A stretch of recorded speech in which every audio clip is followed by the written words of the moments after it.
Hello everybody and welcome to That's Football. No chance. That's what Jurgen Klopp is basically saying about Liverpool's top four hopes after another impressive win against Fulham last night. Is he right? And also some quite positive news around a key transfer this summer that Liverpool look like they're going to win.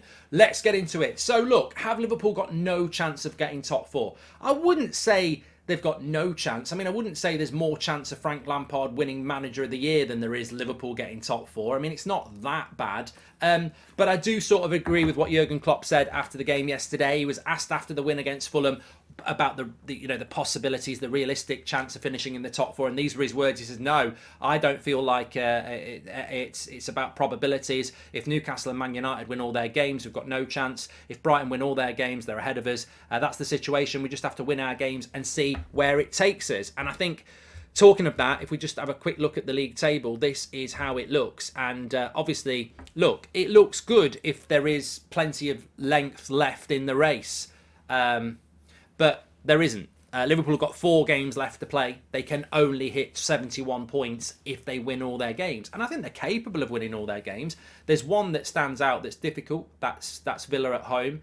But if they did win their next 4, what a way to end the season. And I think that's what Jurgen Klopp's talking about anyway. He's talking about positivity for next season, which we'll talk about around the transfer in a minute. But look, let's say Liverpool get 71 points.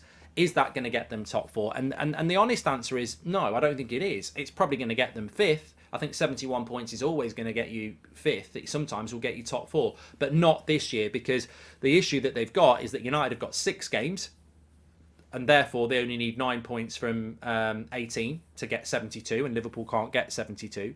And Newcastle have got 5 games left, and they only need 7 points from 15 to get 72, which is what Liverpool can't get either. And if you look at what those games are for those clubs, well, Newcastle, Manchester United have got Brighton away, West Ham away, Wolves at home, Bournemouth away, Chelsea at home, Fulham away. Well, all we've got to do is beat Fulham, Chelsea and Wolves at home, and we've got that 9 points. And I don't think we'll lose to West Ham and Bournemouth either. So I think United would need to bottle it big time, not to get 72 points and rule Liverpool out. Remember, Liverpool can only get 71.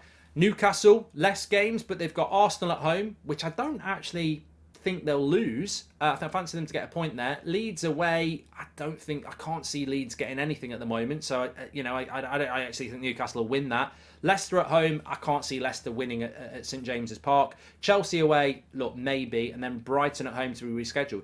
Look, Newcastle only need 7.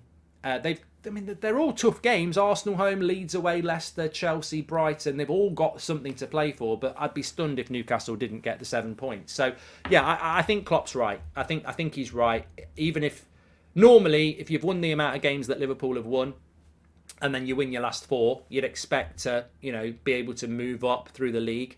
But ultimately, I think he's right. I think it's been left too late for Liverpool. And look, there'd be an amazing run of wins, and I still think that Liverpool are that team that can do it. But, you can't move at the moment for Liverpool fans, optimistic Liverpool fans, saying it's still on. Is there a chance? I don't think there is. I mean, you've got a dream. Of course, you've got to have a dream, but I don't think it is because, as I say, 71 points is all you can get. And Newcastle and Man United would need to flop big time for that not to happen. So, yeah, I think Liverpool's main aim now, and then, to be fair, they've sort of come from nowhere to do it.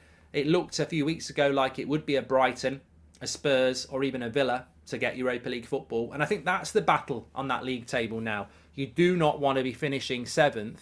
You do not want to be in the Conference League. Although, to be honest, maybe a Brighton and a Villa wouldn't mind it. European football would be nice for them.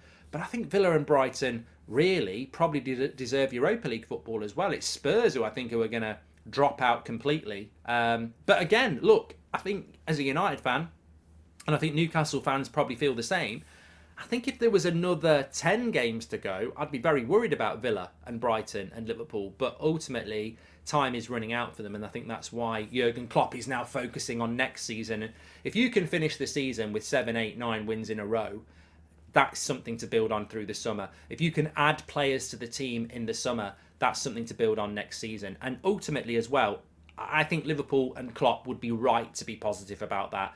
this season's been a bit of a write-off, but if you can finish it with a run of victories like Villa have done previously, that isn't fake. That is a team that has shown again that it can win 8, 9, 10 games in a row in the Premier League, in the most competitive Premier League we've had in ages. So I think Liverpool would have to live on those positives. And I think that's where Klopp's mindset is at the moment, listening to what he said last night and what he said in the last couple of interviews.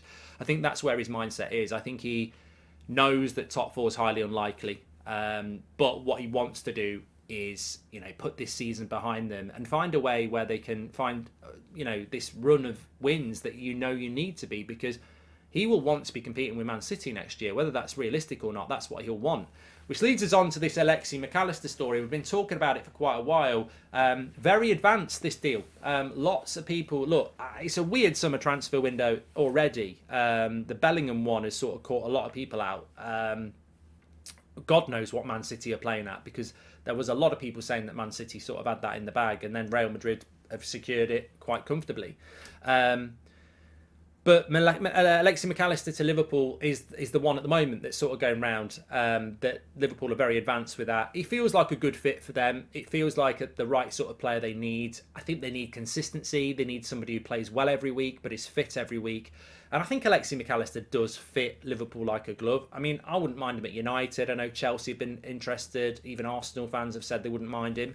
But Liverpool have got a gaping hole in that midfield, and I think Alexis Mac Allister feels that. And he's also a player that can play multiple roles within that midfield. So I think it's a clever bit of business from Liverpool. And I think the disappointment that Liverpool fans maybe felt around Bellingham, and it's no point saying it, but there was every chance that Bellingham was signing for Liverpool. I think if Liverpool had had a good season and hadn't created so many holes in their team that they could afford to just buy one player, I think Bellingham would have signed. But Liverpool had to step out of that deal. They had to look at it and go, Bellingham on his own isn't going to make us title contenders next year. We need 3 or 4 players. And I think that's why now, stepping away from a Bellingham deal that's going to cost you around 150 million quid all in, when you think about wages and signing on fees and the actual fee, it's far cleverer for Liverpool to get 2 players for that price, or maybe even 3. And if they can bring in Alexis Mac Allister and another good midfielder, which they will, I actually think that's, I'm trying to think of another midfielder that Liverpool could go for that, sort of fits in that price tag. But imagine Liverpool got hold of Alexis Mac Allister and Barella from Inter Milan for around the same price as Bellingham. That's better for Liverpool because they need quantity. People say, well, you need quality, but you also need quantity. Look at Man City last night. De Bruyne's not playing. Mahrez isn't, starts, and he doesn't normally start. The depth of quality they've got is why they are so good. Don't let it be lost on what Pep Guardiola does at Man City. They start the season off a little bit vulnerable, but by the time they hit February, they become like a juggernaut. They can win nearly every game. That's pacing, that's squad rotation. He does it very cleverly. But when he hits certainly March, April and May, there's a real consistency in what Pep Guardiola's best 11 is. Last season, Jack Grealish wasn't in it. He was hardly getting picked in April. This year, he's getting picked a lot because that's what Pep does. And that's what Liverpool need to build. You need to have that level of quantity and quality. Otherwise, you won't compete. Look, I've said it before. Arsenal, I think if Arsenal hadn't had that game cancelled with Manchester City in, was it September? If they'd played Man City then, they might have not got beat. They might have beaten them. I think Arsenal in September were better than Man City. But they caught them in February and April. And Man City, by that point, they were tuned and ready to go. And that the only way you can be a good team between February and May is if you manage the season well between what this year was October and January. And Man City have done that. And you're not going to necessarily play your best football in that time, but it's about picking up the results and, gradually building momentum. And that's what Man City have done because they've got the squad to do it. It's as simple as that. Anyway, get your comments in below. Smash a like on the video. What are your thoughts on Liverpool? What are your thoughts on the situation in general? I'll speak to you on the next one. Make sure you subscribe. Do not forget, Driving with Goldbridge is back this afternoon as well. I've dropped the link in the video description for you. Check that out on the channel. Thanks for watching.